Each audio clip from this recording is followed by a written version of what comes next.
Raised Rowdy. All right, guys, well, welcome to the Raised Rowdy Podcast. I'm Nicky T. I'm Kurt Ozan. And welcome our special guest, Mr. Kolby Cooper. Hello. Welcome back, brother. Thank you for having me. I'm excited to be back. Yeah, we are very excited to have you back, too. We are here in a studio now as opposed to in the extra bedroom at Kurt's house. Yeah, huge ups to the boys. That's Yeah. awesome. That's awesome. Video and everything. Look at this. Like we're like 98% legit, which is great. Dude, that's all you need. Yeah. All you need is like 90, I think. So you're overkill. Heck yeah. We got it. So, how's your life been in the last 4 years?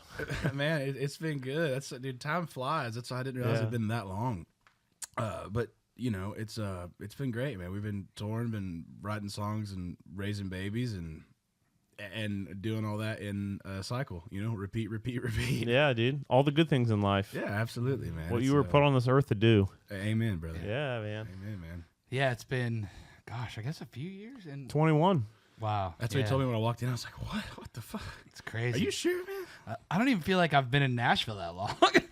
Dude, I mean, that's what I was telling somebody yesterday, how long I've been coming up here, and I just turned 26 back in May, and I've been doing this since I was like 18. Isn't that and crazy? I was sitting there like counting on my hand. It's like, damn, I've been coming here for like 6 years at this point. I was like, I don't feel like I've been. When's your birthday? May 31st. Gotcha. Of 99. Yeah. 3 kids. 90s baby. 2 records. 3. Well, yeah. two label records. Yeah. Yeah. Yeah. Okay. It's wild, dude. I didn't feel like that's like As a 26-year-old, that's crazy. Yeah. Yeah, you know, I like to get a head start on things, man. I was 18. You're gonna retire when you're 30. Maybe. Yeah. Dude, Yeah. things will go very well in the next 4 years if I retire, or very wrong. Yeah, true.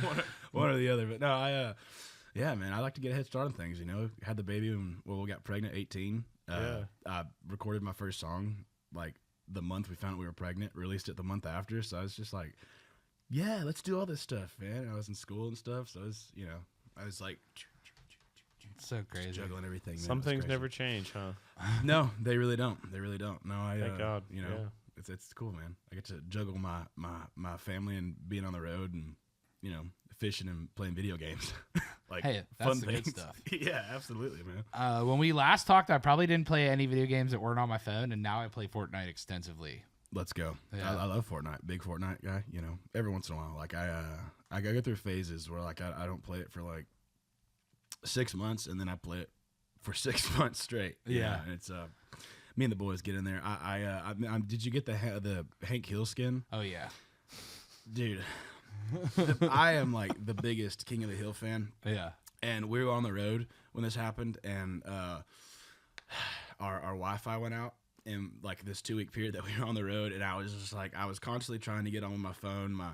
I ran out of data, so I'm waiting for that to come back. I don't have any way to get on and get the skin, and I get home, and as soon as I get home, like I say hey to everybody, I run in my office, I'm like, I gotta download this skin. I think it's about to go off.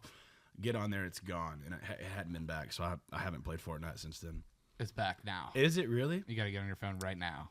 Okay, well, give me back. 5 All right, minutes. guys. Thanks for coming in, bud. Yeah, thank you for having me. I'll see y'all later. Yeah. I'm going to have to cancel everything today. I just bought that one. That was my most recent skin. Before this week, I just bought Beavis and Butthead. Oh, okay. See, I didn't know they had those back, you know? Bro. I got to get back on or I'm going to miss it.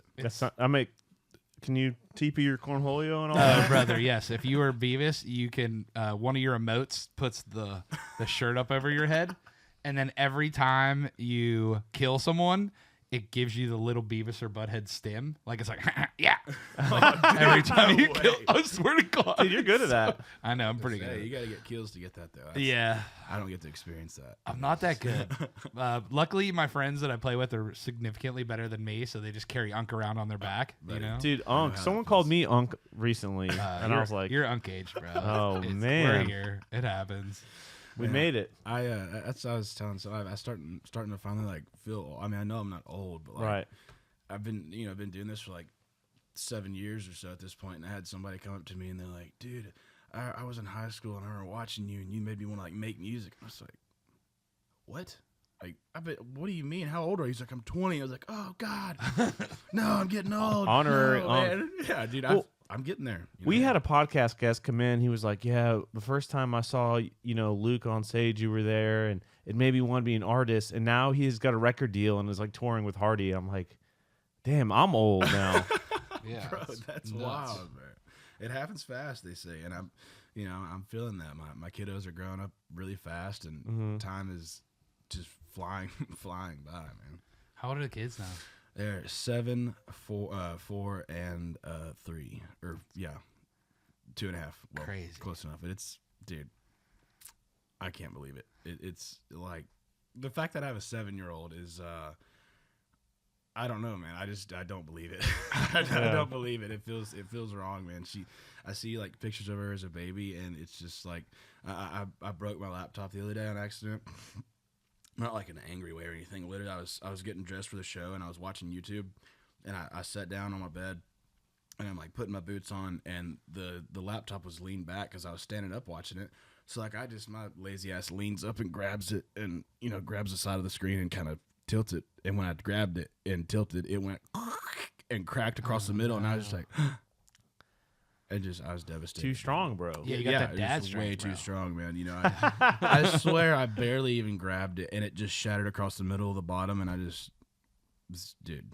But I'm using my wife's laptop now, and her screensavers are oldest daughter. It's just like her old laptop, and I open it. It's this picture from when she's like 1, and I was just like, oh god, no. Yeah, I get Emotional. Dude, imagine if your dad was Kolby Cooper. dude. It's your dad's a rock star. What? That has to be weird. Like your 7-year-old has to know. Yeah, she's definitely like she's kind of understands now, and I think even our second oldest girl is kind of like starting to pick it up. But my oldest, she's been at plenty of shows, and she's been up on stage and sang with me. So is our 2 girls, both sing every show they come to. They love getting up there and do it. It's the fucking best. It is seriously like the coolest thing I've ever get to do. Is just like these songs that I wrote. My kids are up there just like singing them is just word for word. It's just like the most beautiful thing for me. I love it, man. It's really cool. But Josie definitely understands like. Over the years, at first she was like, "Why are all these people wanting to come and take pictures with Dad and stuff?" And it's like, "Oh, you'll figure it out." And now she knows. She's like, "Oh, so they listen to your music?" I'm like, "Yeah. They like my music, whatever." And it's just, it's cool, man. It's So always cute. cool, dude. I know Luke's been talking about it recently, kind of like because his kids don't really know yet. Yeah. Because he doesn't like bring them on the bus or Yeah. fly them around or anything, and it's kind of like once they go to school, because his kids are real young, Yeah. and they're gonna know because it's like their dad's gonna be picking them up, and it's just gonna happen. So it's like right now that is Luke Combs. Yeah. That's a little different than Kolby Cooper being your dad. Yeah, Well- it's like we get the random hit, and it's I can go out in public, which is tight. yeah, but it's like how and when to sort of like maybe have that conversation is kind of an interesting topic. Oh I yeah, feel like. it really is, and I think for us it was just like, dude, we had our first baby like July 30th of 2018, and like me and my official start date for this career or whatever bullshit you want to say is July 20th of 2018, like literally 10 days before we had my first baby. We had our first weekend of 2 shows, and that was our first weekend that started the consecutive, like every weekend we had at least 1 or 2 shows. Yeah. And so at that, it was just weird, man. I'm like, holy shit, I'm starting this career. It's awesome. Then it was 10 days later. I'm like, oh my God, I'm officially starting my family. This is awesome. And it was just like this weird, like, oh my God, what do I do? I don't know. I was so young, man. It was kind of hard not to, not to bring her around and not to, her not just to be a part of it in some kind of way, yeah. Everyone does it differently. Your life is so much different than Luke's, and there's so many different dude, apples and oranges. My life is different than most people. Most people don't, and like, not in like it just in like a me and my wife, like we didn't care if we got pregnant. Honestly, like I've been madly in love with my wife since we were in 4th grade, and like I knew. When we started dating as seniors, it was like, I'm going to marry this girl unless she breaks up with me. So I was like, I'm cool with like. Too late now. Dude, we got out of high school and I was like, nice. Yeah. Like she was like, I'm pregnant. I was like, oh no. Yes. Fuck yeah. Lock her in. Yeah, dude. Now we got 3 kiddos, man. That's so crazy. It's a full house, bro. It's wild. What a light, bro. You're a light. That's great. Oh, Yeah. You got great energy. I appreciate it, man. I try, man. I try to have a good time, And it's so cool too. I mean, even from the time we talked to you first to now, just the vibrancy of what you have been doing, and like the Texas scene has grown so much, and like the rock leaning scene has kind of like had such a resurgence as well. Dude, it's so wild. It's so much has changed in the music business in the past 5 years. Like, I mean, obviously the whole TikTok thing is like taken over. Like when I started, even when I started, it was only 7 years ago. Like that wasn't a thing. Like social media was a thing, but it wasn't like the end all be all. It was like, here's you a tool that can help, and then there's all these other routes that can also help. And now it's like, here's your only option. Bam. Yeah. Like it's such a weird thing. Like, and I've, all my friends that I've started with, like we have conversations about it and we talk about it the same way. It's like, yeah, it's like weird. It's like, you go from like not really having to worry about it to like, hey, this is the main way that you can drive your career, and you have to be good at it. Yeah. And it's like, I grew up in the social media boom or whatever, through like middle school and stuff, is when everybody was getting iPhones, and it was after Facebook, like Instagram was coming around and all this stuff, and it was like, oh, cool. And I've never been like a big social media guy. I've always been like, cool, I'll post a picture and then like not think about it. Now it's like, all right, think about it all the time. Yeah. But well, it's like, it's strategy. Before, you had to get out on the road and get in front of fans to build fans, right? So it was slow. Yeah. And if you got on a bigger tour, it went faster. Yeah. Now it's like you can have a moment at any time where it pops. 1,000%, dude. It's wild. And like when we were starting, it was like the whole goal for us in Texas was like, all right, you got to put a song out, and it's got to do well enough on its own to get picked up on the Texas music playlist on Spotify or whatever. And that was seriously, like, when we started, was a massive, like, driver. Like, we would put a song out, and it got picked up, and it was like, the shows went from being like, I mean, the first show we played was that one July 20th, and it was local, like probably 30, 40 minutes from where we're from. And it was like, I think 170 people or so, and the cap was like 180. And we were like, oh my God, dude, we sold out this, this our first show or whatever. And it was you could obviously see the lift from the playlist at that time and stuff. And then it's just, since then, everything's just kind of slowly shifted to where it's like, it's all about the viral moment, Yeah. It's crazy. It really is, dude. But I mean, for me, it's really all about the shows and stuff. And like, I don't know, connecting with fans every night is still by far my favorite thing to do, Well, and that's really the ones that stay. Virility will come and it'll go. Yeah. Right? Absolutely. But if you build fans from putting on a kick-ass show in front of them, those are fans that are going to come back every time that you're in town. I agree, and that's what we tell the dudes. We talk about it all the time. It's like, dude, it doesn't matter if there's 100 people or if there's 1,000 people out there. You go out there and fucking have fun, man. Like, because at the end of the day, like, even if there's like one person, man, that one guy paid from his whatever the fuck he does. He spent his money to be there, and he came, and he's gonna probably buy a beer, and he's probably gonna buy a T-shirt, and he's gonna sit there and sing the songs, So, I feel like you wanna make it worth it for him, you know what I mean? Like, just like that, because then maybe next time he brings one more friend, and it's like, cool. And maybe next time they bring two more, and, so on. But that's the thought.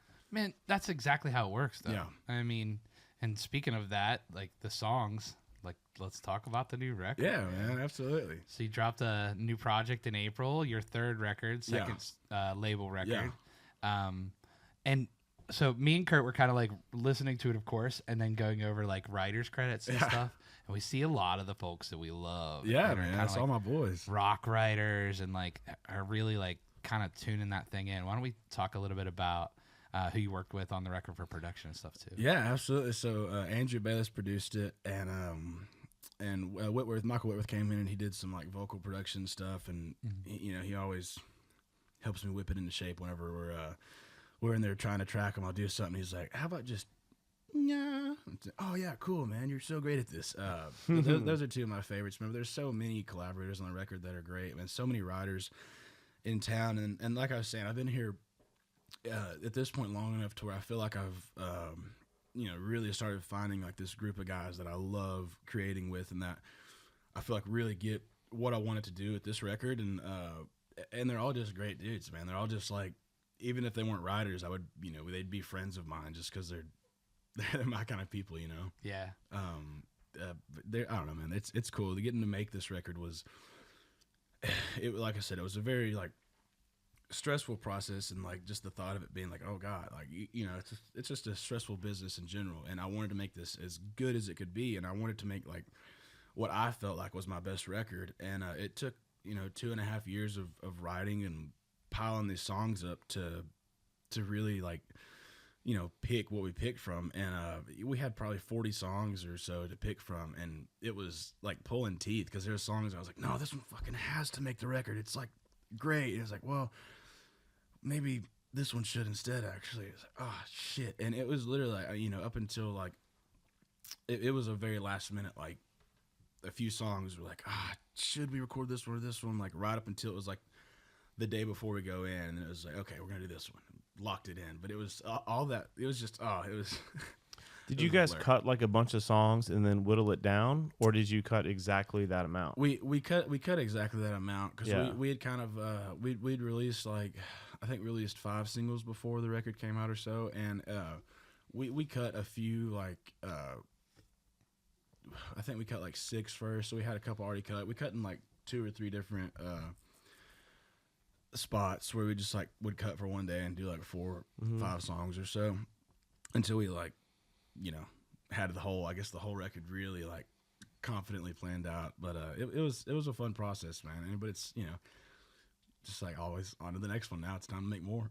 Time for the next record, time for the next song, man. Because I know like some artists will cut 30 songs and then only put out 14 or whatever, which is obviously that costs more money. Oh yeah, for sure. It definitely costs more money. And but the thing is, dude, I feel like if you go and cut 30 songs, and if you feel like they're good enough, I mean, fuck, you have 2 records worth of music. Or I mean, nowadays, 1 record for some. Yeah, Zach Bryan. Hey, dude. Dude, or an extended record. Or yeah, totally. If a movie comes by and they're like, hey, we need a song, and you're like, these are already done. Yeah, absolutely, dude. Absolutely. But I mean, I think that's also, if you have 30 and you want to make 2 records, then it's like, these are all badass songs. Let's cut all 30 of them and, So of the songs that didn't make this record, do you think some will go on the next one? Or are you going to pitch some of them? Or well, I think we're pitching some of them, but there's like, I think there's like 5 or 6 that didn't make it that I like confidently. I already talked to my brother, and I was like, these have to be on the next record. I fucking still love these songs, and am sad they didn't make this record. So I know that means that they should come out at some point, Yeah. But there's plenty that we're gonna pitch and stuff, and I'm here writing right now, and I'm here every once in a while trying to get it done whenever I can find some time. Yeah. But it's it's coming together. I always feel like this is probably a weird question to ask an artist, but is there like a dream cut for you? Oh yeah, I mean, there's shit, dude. I mean, it would be super cool, I think, to have like as a kid, man, and still, I mean, I love Jason Aldean, but as a kid, I had my mom had this she just had like a Ford Expedition that it was when the what was it, the CD players with like 6 slots, like you could 1 through 6 changer, dude. Yeah. So stoked. I literally had like Aldean's first 5 CDs. He hadn't had a 6th one yet, but I had all 5 of his CDs in there, and I would just switch between them. And it would be super sick to get an Aldean cut, I think. But there's plenty of guys like Blake Shelton. There's so many dudes that and girls that I grew up listening to in this town that would be so awesome. Yeah. But I mean, a Luke cut, a Morgan cut, like I say. I mean, I was in high school and like early high school, and those dudes came out, and I was just like a massive fan. So there's so many people in this town that are talented that I would love to get a cut on. Yeah. I feel like you can get it right with Aldean like so easily. He doesn't write that much. He mostly does Really? cuts. What? Oh, gotcha. Let's write. Yeah, let's write. Let's make it happen. Yeah. or at least I know like Kurt and Tully, like his band guys are. Yeah. Those guys. I'm so in. Yeah. Love it. That'd be wild. Yeah, that'd be super sick, man. It's cool too, like hearing, because Texas, everyone feels like all the Texas artists all like just Texas country. Oh, You know what I mean? dude. So it's Absolutely, and I feel like it's since like streaming came out and all the social media shit, like I feel like it's slowly, like maybe not merging, but it's all kind of meshing a little more, and there's less of like a hard line. And like I said, man, like it's definitely a thing. Like I remember growing up and like some of the Texas artists were like fuck Nashville and did all this stuff, and I was just like, cool, man, I like this guy a lot. And then it's like, cool, man, I like Aldean a lot. You know, I grew up listening to everything. I grew up on like old school country and Texas and Red Dirt, and you know, I mean, I was listening to the radio too growing up. So it's like I grew up on all that shit, man. I like all of it, and I think, you know, there's a big enough space in this musical bubble for everything. And I don't know. I hate like hating on anything because, you know, it's a fucking stressful business, and to put yourself out there in general is tough to do, I think. So to make you know, a piece of art and put it out there, it's a whole process. And like, I may have things that I don't like as much, but it doesn't mean that I don't respect them or don't really appreciate, like, you know, it doesn't matter if I don't like the music. If you're selling 10,000 tickets, it's fucking awesome. Yeah. Like that's someone's liking it. Yeah, you know? Absolutely. And it doesn't mean I don't like watching it either, dude. There's nothing like watching an artist play to a big crowd. It's like, I almost get like emotional half the time watching because it's so cool, dude. Like if I watch, you know, YouTube videos of these dudes playing stadiums and stuff, it's like, dude, they've reached the pinnacle of like this whole thing that we wanted to do. It's really hard not to appreciate that, I think. Yeah. You know? I think that's an important thing too. I remember people saying, you like when I was back in Pittsburgh specifically, they're like, you got a lot of shows. I'm like, well, I'm going to give someone a shot. Yeah, dude. Even if like I listen to their music and I'm like, this is okay. If sometimes that live show can change that for me. Absolutely, man. Absolutely. And like, dude, half the time I like going to live shows and not knowing anything about somebody. Like, I mean, this is not country, but a couple years ago, or maybe it was last year, Possum Kingdom, or not Possum Kingdom, the Toadies came through, and they played their Possum Kingdom record, top to bottom. Yeah. And me and Falcon, he's like, dude, I'm going to watch the Toadies tonight. You want to go? And I was like, Toadies? Who's that? He's like, you don't know Toadies are from Texas? And I was like, really? And he's like, they're like this like kind of grunge era band, whatever. And he showed me Possum Kingdom. I was like, oh, I've heard this song. And I was like, yeah, I'll go, dude. And we go that night, and you know, they're playing the whole record through, and I was like, wow, this is fucking sick. And then they get to the song Tyler, and I don't know if you've ever heard the song Tyler, but it's like about so it's just like about a stalker like looking in through a window and like, oh shit, the kitchen window's open, I'm gonna sneak in, getting in, and you know, the girl's like locked herself in her bedroom down the hall, and it's literally like just the whole song's this creepy fucking song about like this serial stalker. And but the vibe of it is immaculate. Like the music, the everything about it is so sick. And I remember listening to it like for the first time at oh shit, I'm blanking on the name. One of the venues downtown, and I was just like, what is this song? And Falcon was like, it's a song called Tyler, and I was like, is it like about Tyler, Texas? Because I knew that like their song Possum Kingdom was about Possum Kingdom Lake and like the serial killer or whatever shit out there. And I looked it up as I'm watching it, and I was living in Tyler, Texas at the time, right? So like it's like the big city from where I'm from. It's like 45 minutes from my small town. And so I was living in Tyler. I was like, that's interesting. And I looked it up, and it was about like a serial stalker in Tyler back in the day or something. So he wrote it about that. And I was like, oh my God. It's like, dude, it's one of my favorite songs. It's such a sick song. But there's something about going and, I don't know, yeah, giving a band a chance in person. Because you never know, dude. You never know what they're going to sound like in person. And, you know, some people don't quite get it right in the studio, and then they absolutely slay live, you know? Was there a band like that for you that you went and checked out? Oh, man. I mean, a ton of them.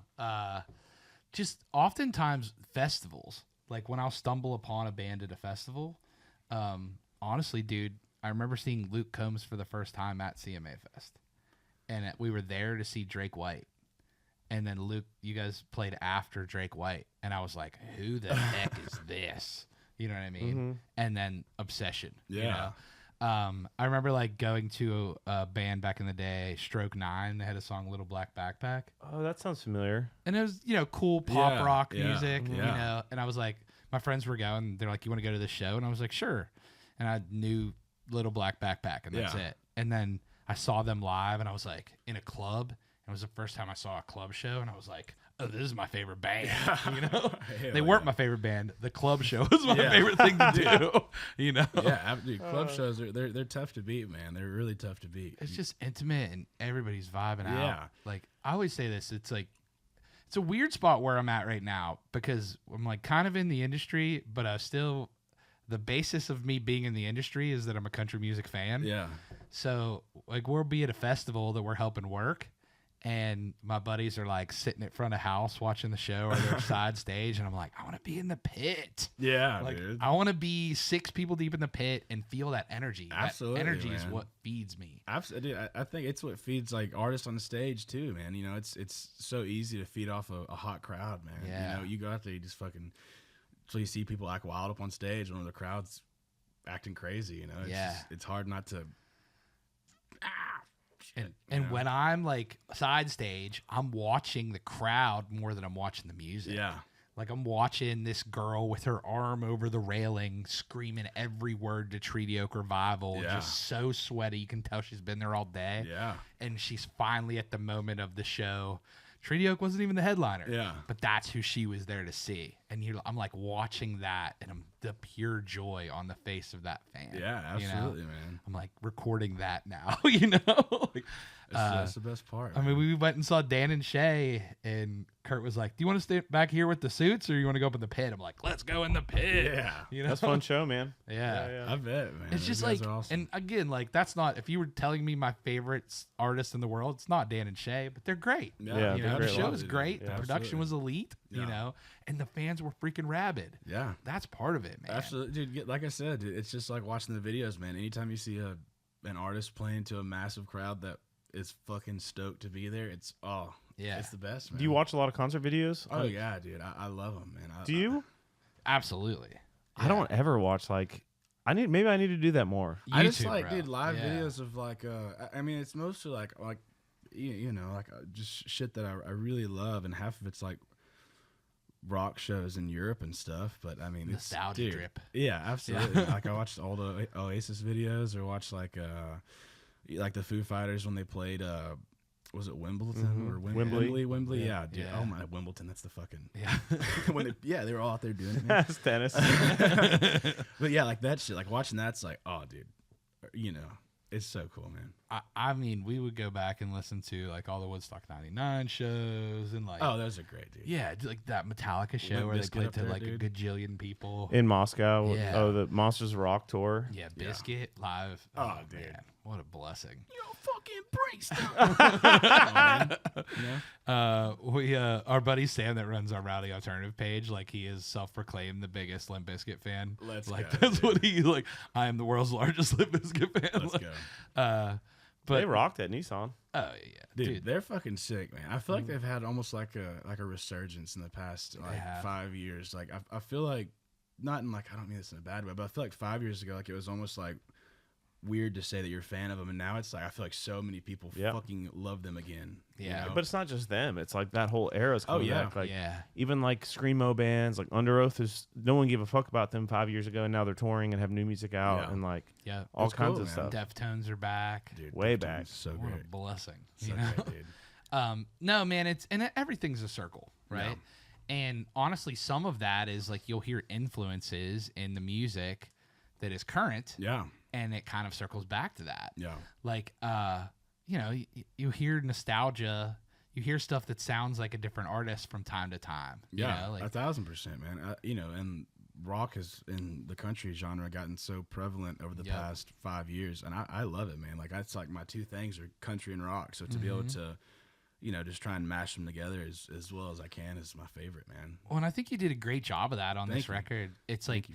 Kurt was talking, it's like modern production, but like chords that are familiar to the rock Yeah. side, and then your classic voice, which is like stayed the same. It Yeah. sounds, your voice sounds like Texas. Yeah, you know? that's dude. I really appreciate you saying that. I feel like when I first got this project back, I was up in my office and I was just like I was playing Fortnite or something. I was doing something like just Hell yeah. fucking around, and I got the file and I was like, oh shit, I gotta go, guys. And they're like, all right. So I hopped off and I put my headphones on, like I set it all up, and I sat there and I listened through the whole record, and I was like, oh my god, I fucking love this. And I replayed it again, and I replayed it like 3 or 4 times right there in that one like sitting, and I was like, that was the first time I've ever done, like I've gotten these records back before, and I'll listen through them and I'm like, hell yeah, that's sick, we did it. But this time I was like, oh my god, I'm like obsessed with this. I feel like at the end of like that little like listening session, I was in my head, like I feel like it was the most Kolby Cooper record that I've ever made, and like it feels like what I've been trying to make since I started. You know, like I remember being in the studio when I first started and being like, yeah, but I want it to be a little more rock, and I just didn't know, like I didn't know what to say, like how to explain. I was like, it just needs to be a little rockier.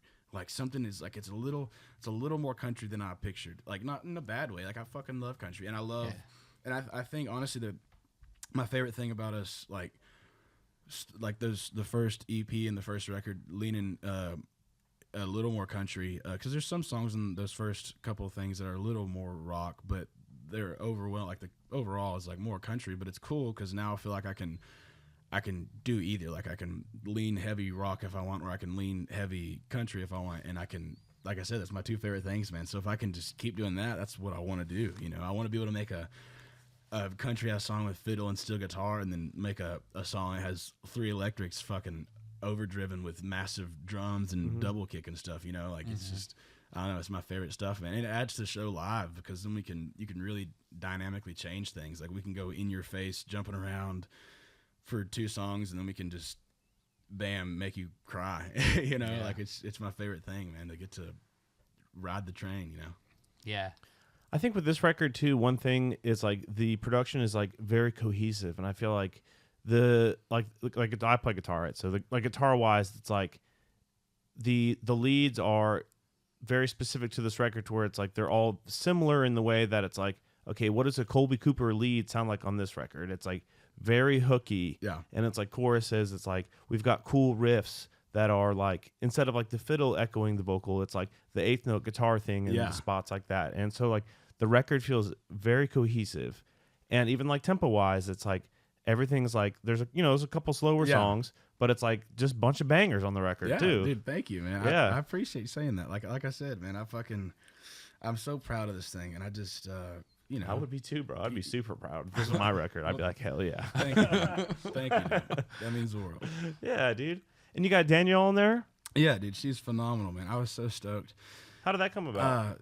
Dude, I've never like I've been a part of a few like duets, features, whatever, on like, you know, me featuring just with my friends like Pecos and the Rooftops or Corey Kent and Logan Yonke, but I've never done anything on my own, and I've wanted to since my first EP. Like I've had all these ideas. Like I wanted, Dylan Wheeler's one of my best friends from Texas, and we wanted to do a song together since we started, because we started together. It's just, we just always fucked around and never, like, you know, anytime we've written, we've ended up getting drunk, or we've done something where it's like, you know, we just don't, we don't finish the song or something. So, and we still got to do something together. But I've wanted to do something since I first started with somebody on my own, you know, project. I just hadn't, and this record was done, and we were looking at it, and you know, my team came to me and they were like, "Hey, it'd be cool to throw a feature on this somewhere." And I was like, "Oh, that would be fucking sick, man!" Like, you know, we were looking around and we got to One Last, and it was just me on it, and listened to, like, dude, I think this would be a cool like feature to throw a girl on, man. And I was just like, well, dude, me and Danielle Bradbury followed each other like 6 months ago. I was like, she's badass. Like, should we hit her up? And it's like, yeah, let's do it. And I've talked to her since then, and she was like, yeah, I've been such a fan of you for such a long time. I was like, oh, fuck, badass likewise, man. And she was like, we were in New York doing like a fashion thing, and in the car, and my girl's like, hey, do you want to feature on the song Kolby Cooper? And I was like, yeah. And she's like, well, do you want to hear it? She's like, no, it's cool. Like, fuck yeah, dude. I'm in. Thanks, no, that man. sounds And great. she killed it, man. She really did. She is phenomenal. We've got to play it live a few times, and she's the best. That's so cool. Yeah. Yeah. Well, you also have been on the road pretty extensively. You're getting kind of close to like the end of the run. Oh, yeah. You know, what month is it? September. Yeah. We I think we're done in halfway through December, or like second week of December or something, and we're off from then till like the end of January. Yeah. And then we're back at it, man. We take Texas about a boys month never and a half quit. off. Man, no, we don't. I need a longer break. I'm fucking worn out. You're like, man. yeah, we're almost done. Like, we toured to the end of December, and then we have off till the beginning of January. Dude, we're on the perpetual tour, man. It just kind of happens all year round, years round. You know, we've been doing it since July 20th of 2018. We've been just Before you're old enough to get into the bars you were playing. Oh, buddy, I've been thrown out of many bars, not because I was drinking or anything, but because I get off stage and they're like, "Dude, badass show. Thank you so much. You got to get out." I'm like, "What? What I do?" And like, "Oh, just you're young, man. You can't be in here legally." And I'm like, I brought 1,000 people in here, and I know I made you guys a lot of money. You can't let me hang with you. I was like, I'm not gonna drink. Like, I'm not like a big drinker, anyways. You know. And no, you got to get out. So I'd go fucking just chill on the little white church bus that we had at the time. You know, Yeah. I've been there when I was 20 and my girlfriend at the time was 22, and then like all our friends, all right, we're going to the bar, and I was like, okay. I'm gonna.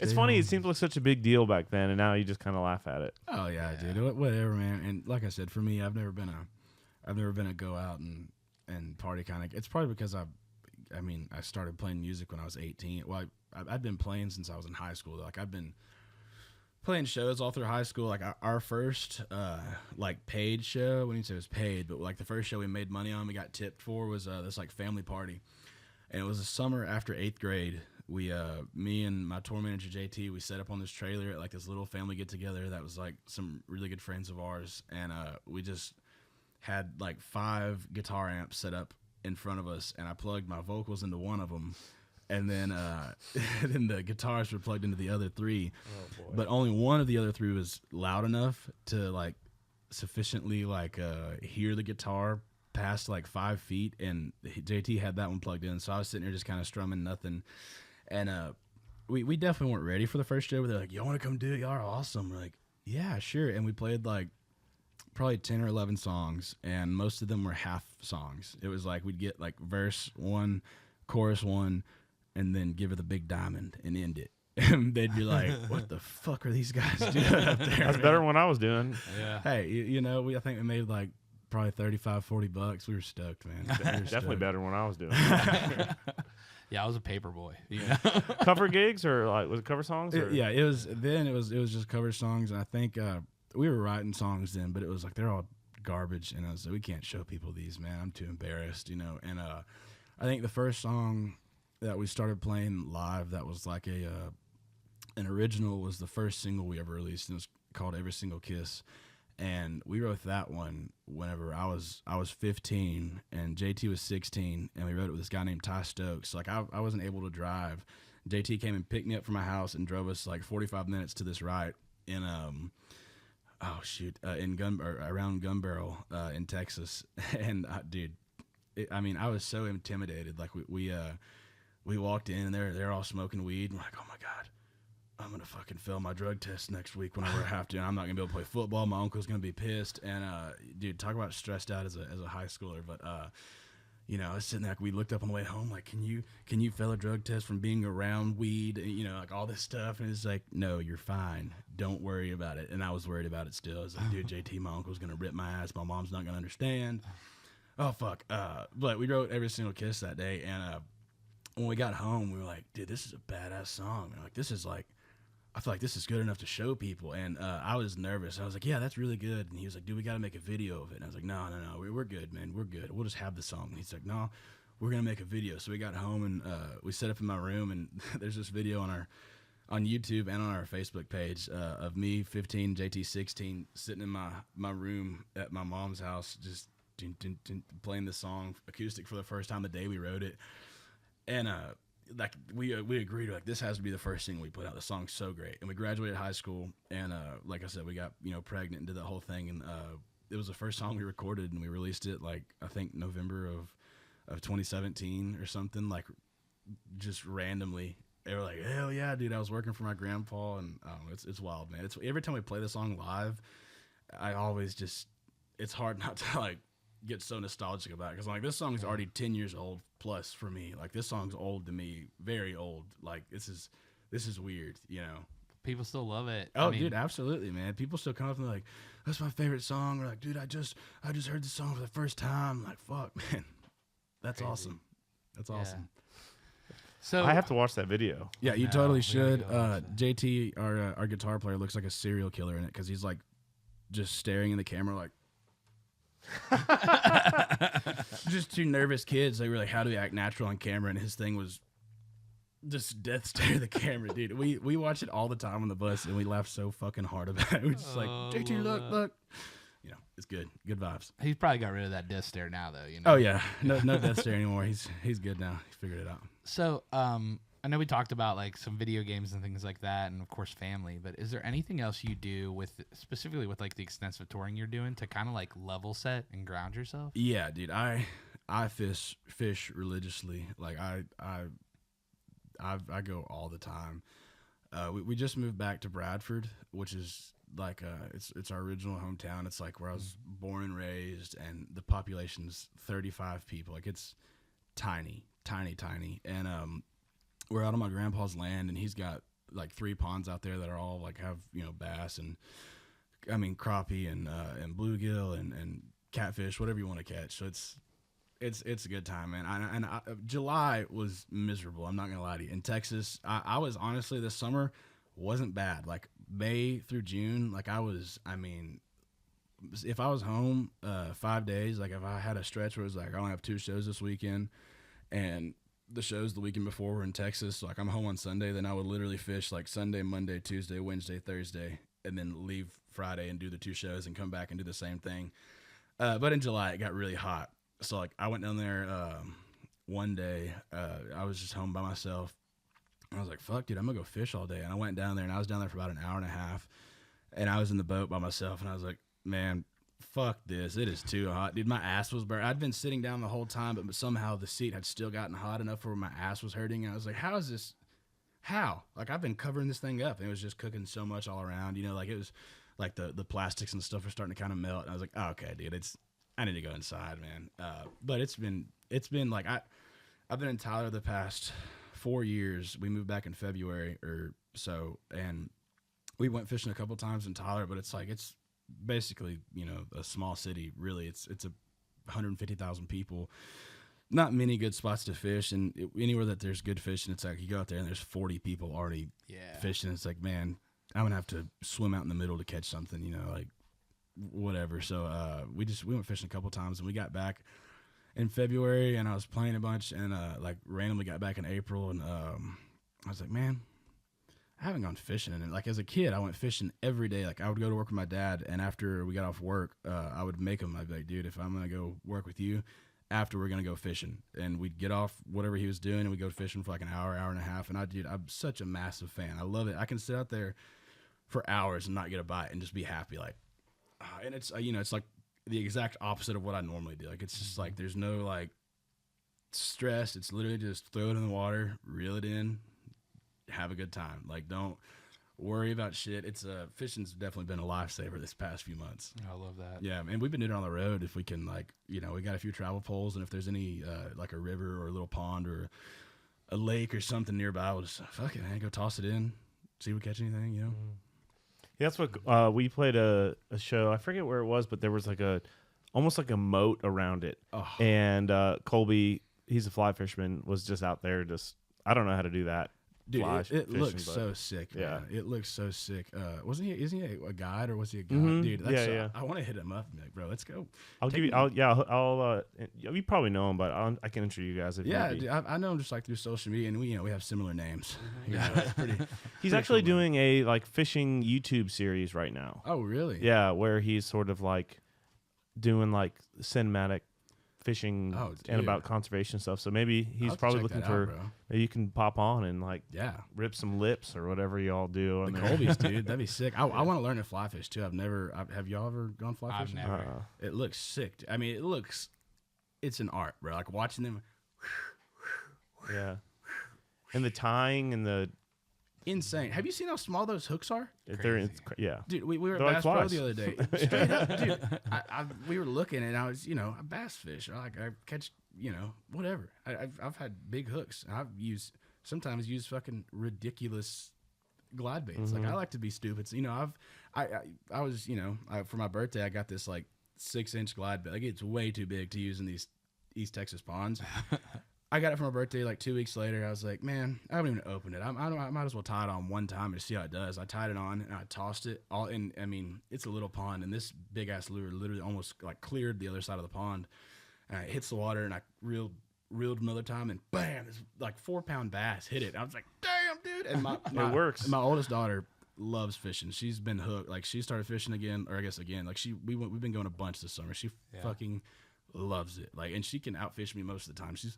She's good. But I was sitting there like, God, got it, and I was reeling it in. She's like, "What's that? Is that a catfish?" I was like, "No, I don't think so. It's a big ass fish." And big ass for us. We were stoked, man. We've been catching like 1-2 pound fish, and we got up there, and like I was shaking. I was like, "Holy shit, Josie, look at this fish!" She was like, "Dang, Dad." And she was like, "Can I hold it?" I was like, "Yeah." And she's sitting there like, she's sitting there like trying to hold it with 2 hands. I'm like, "All right, here, let me help you." she loves the shit, man. Oh, it's so the great. best. It really is, man.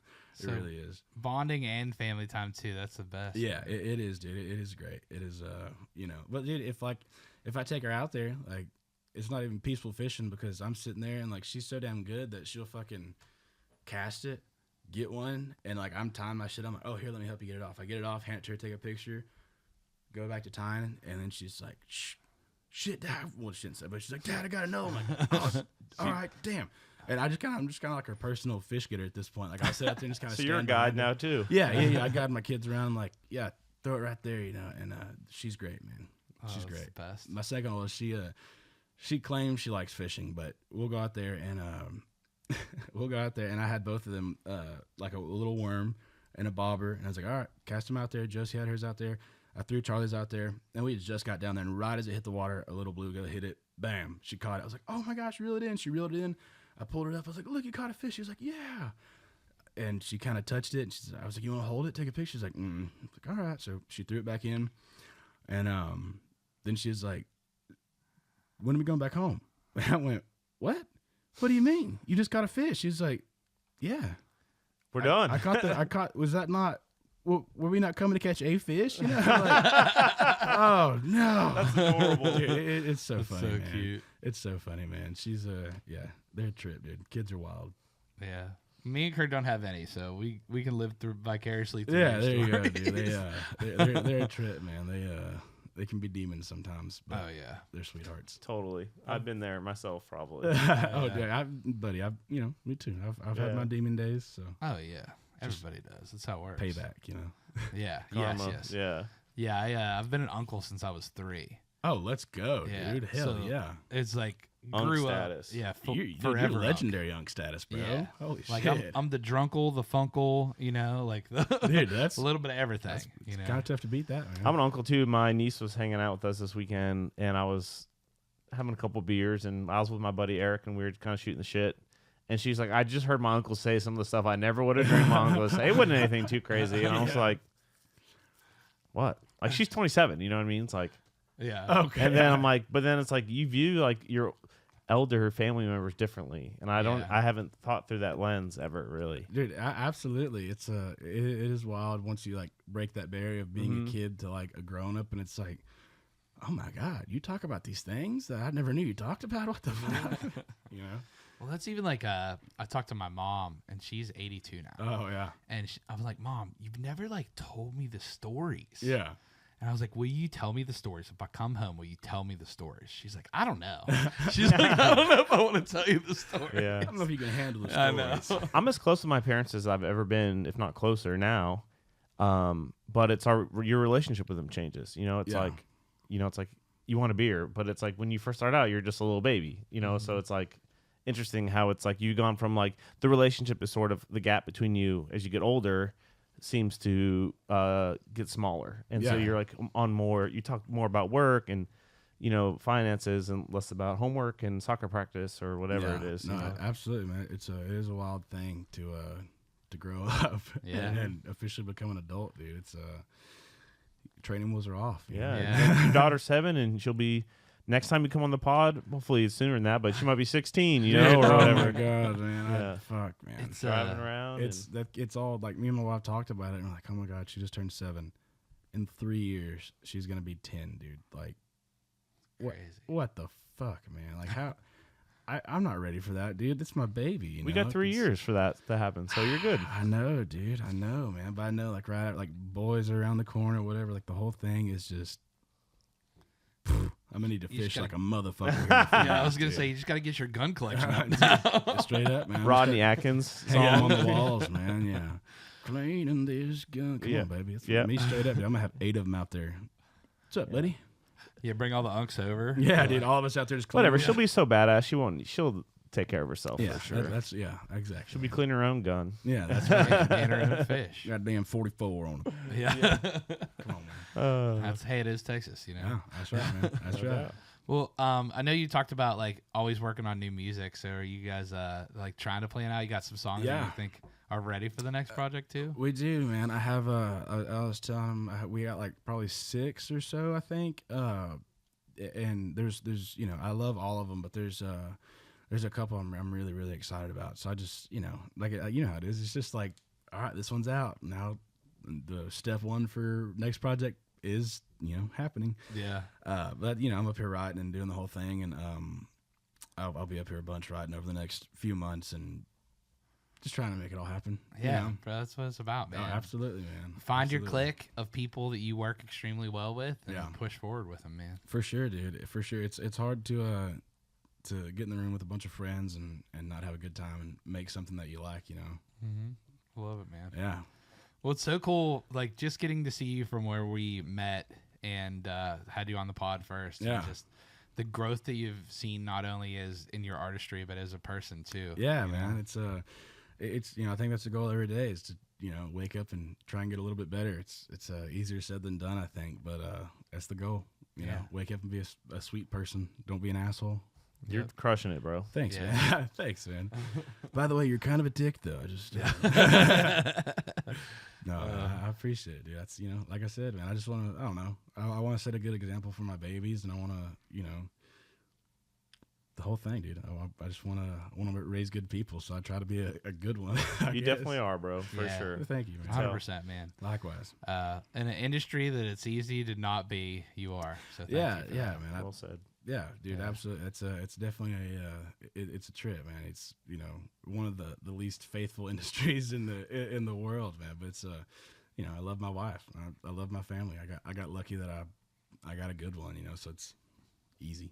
That's it, man. Yeah, for sure. Well, thanks for hopping back on the pod with us, man. Let's definitely not make it as long next time. Let's definitely, dude. I'm gonna be devastated if it's 16. I'm gonna feel like y'all hate me. No, you know? we got to get before 10 now. Yeah, That's what before we 10 gotta- is the goal. Before 10 is the goal. That'd be No, great. man. I mean, definitely next time you have another project, and we were both out of town for your guys' show Oh, in dude. town. We It was got to fun. make it out to another show. Yeah, soon. dude. Y'all are welcome whenever, man. It's party. Yeah, absolutely. Well, guys, I'm Nicky T. Kurt Ozan, and We'll we'll see you in front row. Thanks, bro. Thank you for having brother. me.